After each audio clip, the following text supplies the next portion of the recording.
First, let me say, and I'm not defending KD because he was definitely in the wrong, but I will say this. This is what players are talking about with the referees. I think the referee does need to have a little bit of a longer leash in this situation. Look, this was a late season game. Most people don't care. I was upset because I wanted to see KD back playing against Giannis and all that. But it's a late season game. Most people don't care. But the players are right. The fans come to see the superstars. And what players have told me is the older refs back in the day, they would talk with you. You might go at them and they'll talk with you. It might be joking or something. The ref could have been like, look, KD, all right, I got you. Let it go or I'm going to have to eject you. And then if KD keeps going, you can do it. But these young refs are just acting quickly. And I think that's a problem. But CB, this wasn't a one-tech ejection. This was a two-tech ejection. Yeah, but the two techs were right there. Right, but that's my point. After the first tech, again, KD was wrong. But what I'm saying is the ref could have been like, look, KD, relax, man. All right, I got you. Let it go, or I'm going to have to eject you. Maybe KD would have kept going and you eject him. I'm just saying the refs have some part in this stuff. When was the last time anybody called you an MF? I don't know. Okay. So you don't know what your reaction would be. So I do understand. Now, these things can coexist. There could be a problem with the referees, and there could be a problem with KD. Now, the ref that you're talking about, he wasn't a young guy. You know what I'm saying? He's got his guy that walked away. Yeah. He walked away, but you have some no-go zones when you are a player. You know that there are certain things. This is the same thing that the NFL went through with the Josh Norman and the Odell Beckham thing. The conduct between the players or the relationship between the players start becoming a little more adversarial than the NFL. So the NFL, they came between them. A lot like the NBA tried to do at the All-Star break. Yep. So I believe there is an issue between the refs and the players. But that still does not give Kevin Durant the excuse on a Thursday night where he is coming back from being injured to be able to call a guy outside of his name the way that you know that you can get ejected. Knowing the response. That's it. He knows it. He knows exactly what it takes to get ejected. Well, here's the other thing with KD, too. He now, remember he said in January he thinks the refs were targeting him. And then, yeah. So now I'm sure they do have a shorter fuse with him because it's a human nature. If you call me out, if you call out my guys in my profession, yeah. I don't like you now. But so I'm going to have a shorter fuse. He's also he went back on that. He said the refs are targeting me. Then he came out and said, listen, guys, I watched the tape. I was wrong. Yes. I shouldn't have acted like that. Man, listen, obviously that should have been a foul call. Clearly that should have been a foul call. I watched LeBron from in person against the Nets last weekend think he should have gotten a foul call or think he shouldn't have gotten called for a foul. Go up to the ref. It's the first quarter of a game against the Nets. And he said, and I quote, I swear on my grandmother's grave I didn't touch him. There's ways to talk about it. And so, I mean, that might be an overreaction. It was an overreaction. But there are ways to do it without being thrown out of the game. And you're totally correct that we had a ref, one of the Warriors' ejections seemed to initiate a headbutt with Sean Livingston. Yep. That was out of line. The refs it's been weird this year. But nobody's been ejected more than KD. KD's got 5 ejections on the year. Only 2 teams have more than that. One of them was involved in a brawl where a bunch of guys got ejected. The Suns, look at this. Suns 7, Raptors 6, KD 5, rest of Warriors 5. And that's including Draymond. Draymond's only got 3. How rare is it to be ejected 5 times in a season? Our data only goes back to 92. Since 1992, let me tell you the full list of players with more than 5 ejections in a season. Rasheed Wallace, that's the list.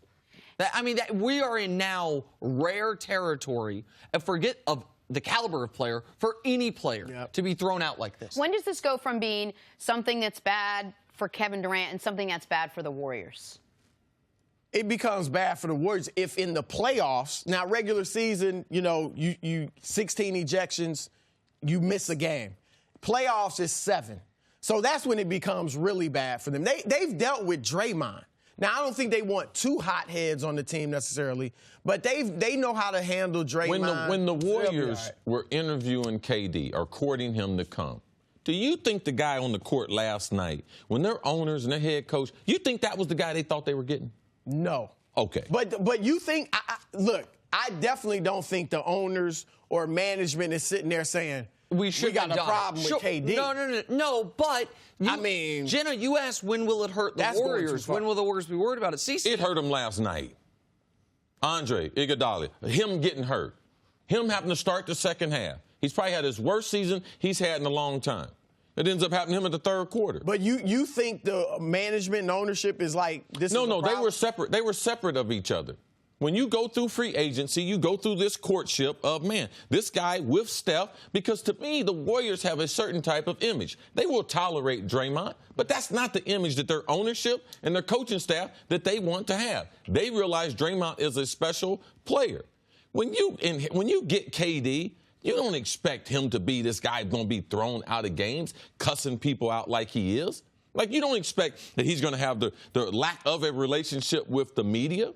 With Steph being a media darling, you don't expect Durant to be the other way. These are things that have to be surprising to the management for Golden State. It is I think it's surprising to everybody because even by his own admission to me, he was different in OKC.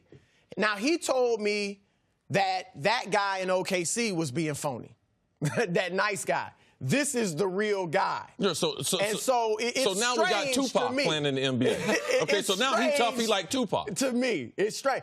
But the Warriors' image, though, has changed. When Steph throwing the mouthpiece, kind of squatting on the court. That was bratty. Saying I'm with you. The owner, though, saying we're light years ahead of everybody else. They've always been arrogant. They've always been arrogant. Yeah, and now they're a team that's disliked by a lot of people. But this is the part. Listen, this isn't helping anything. You know, and not helping. I don't want it to be like I'm defending KD. I know, absolutely. I think I don't like the way he's acting. And it was very interesting, and you saw it in the clip we just played.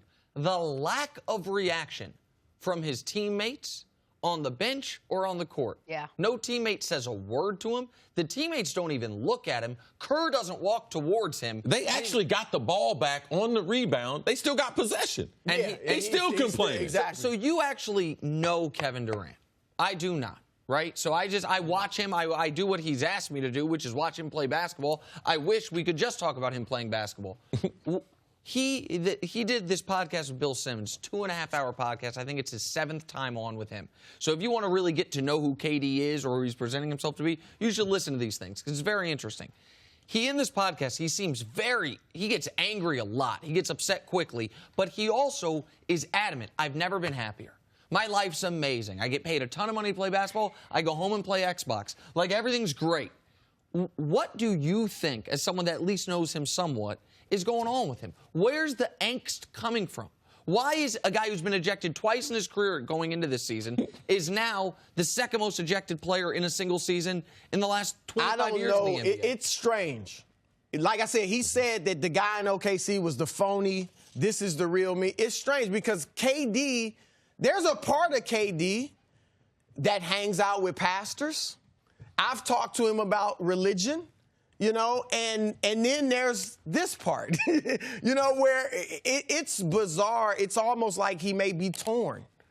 I don't know. And it's hard to fathom. And he shocked me because I've said I thought the real KD was OKC. And this guy I thought it looks phony. He said, no, it's the other way around. But that would have been justifiable. Like, we would have understood that a little bit more. And I think fans would be a little bit more okay with it if. What he may not understand. He's hurting his image. Yeah. All right. In an incredible way. Cris Broussard, love having you here. Your insight is fantastic. Thanks for watching. Subscribe here to get the latest from the show. Also, be sure to check out more of the best clips from First Things First, or go watch a few segments from our other shows on FS1.